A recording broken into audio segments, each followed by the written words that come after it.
Bob's wallet needs to take all of these unspent chunks of Bitcoin, which we call UTXO, we'll talk about that in a bit, and aggregate them together to make a payment to Catalina, right? Have you ever been in a convenience store where the person in front of you goes, how much is that bottle, please? $2. Oh, okay. 10 cents, 20 cents, 30 cents, 10 cents. That's what Bob's wallet is doing, right? He has a bunch of loose change.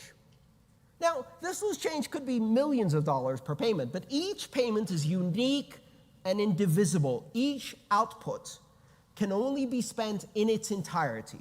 There's two ways Bob could make this payment. They might have the exact amount in a UTXO and pay that to Catalina. Done. Easy.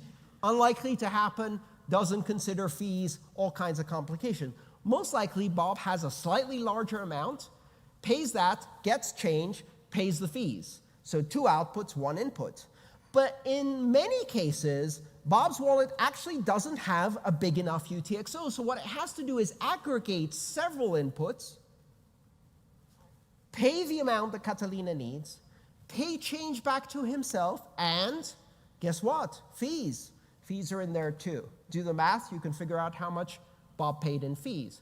This is what this transaction actually looks like on the blockchain. Again, it's a real transaction. I sat there for 2 days making $40 payments as the price of Bitcoin changed to a store that doesn't exist in order to make this slide. You're welcome. And